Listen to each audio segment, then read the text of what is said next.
Hello, welcome back to my channel. ഞാനിന്നൊരു അച്ചാർ recipe ആയിട്ടാണ് വന്നിരിക്കുന്നത്.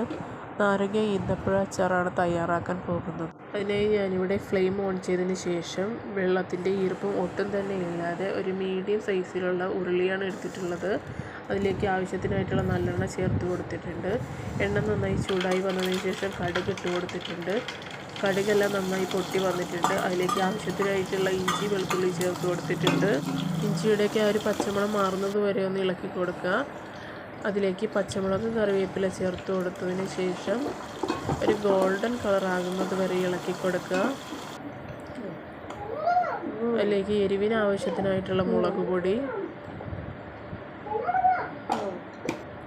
കളറിന് ആവശ്യത്തിനായിട്ട് കാശ്മീരി മുളക് പൊടി ചേർത്ത് കൊടുക്കുന്നുണ്ട്. ഉലുവ വറുത്ത് പൊടിച്ചത്, മഞ്ഞൾപ്പൊടി, കായം പൊടി, ഇതെല്ലാം കൂടി ചേർത്ത് അതിൻ്റെ ഒരു പച്ചമണം മാറുന്നത് വരെ ഒന്ന് ഇളക്കി കൊടുക്കുക.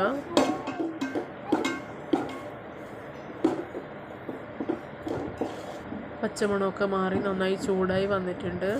അതിനുശേഷം ആവശ്യത്തിനായിട്ടുള്ള വിനാഗിരി ചേർത്ത് കൊടുക്കുക. വിനാഗിരി ചേർത്ത് നന്നായി ചൂടായി വന്നതിന് ശേഷം തലേ ദിവസം ആവിയിൽ വേവിച്ച് ഉപ്പും പഞ്ചസാരയും ചേർത്ത് മിക്സ് ചെയ്ത് വെച്ചിരുന്ന നാരങ്ങ ചേർത്ത് കൊടുക്കുന്നുണ്ട്. നാരങ്ങ ചേർത്ത് നന്നായി ഒന്ന് ഇളക്കി കൊടുക്കുക. അതിനുശേഷം 15 മുതൽ 20 വരെ ഈന്തപ്പഴം കുരു കളഞ്ഞത് വിനാഗിരിയിൽ സോക്ക് ചെയ്ത് വെച്ചതിന് ശേഷം ചേർത്ത് കൊടുക്കുന്നുണ്ട്. ഈന്തപ്പഴം ഒന്ന് സോഫ്റ്റ് ആവാൻ വേണ്ടിയിട്ടാണ് നമ്മൾ വിനാഗിരിയിൽ അതൊന്ന് സോക്ക് ചെയ്ത് വെക്കുന്നത്. അതിനുശേഷം നന്നായി ഒന്ന് ഇളക്കി കൊടുക്കുക.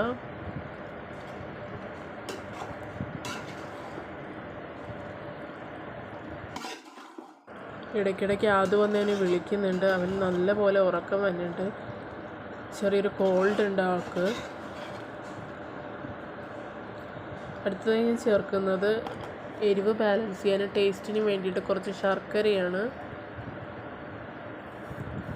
ശർക്കര ചേർത്ത് നന്നായി ഒന്ന് ഇളക്കി കൊടുക്കുക.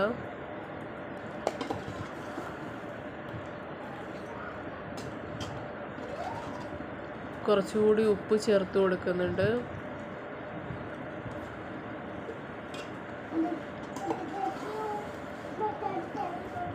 ഉപ്പ് ചേർത്ത് നന്നായി ഒന്ന് മിക്സ് ചെയ്ത് കൊടുക്കുക. അതിനുശേഷം ഞാനിവിടെ കാന്താരി കൊണ്ടാട്ടമാണ് ചേർത്ത് കൊടുക്കുന്നത്.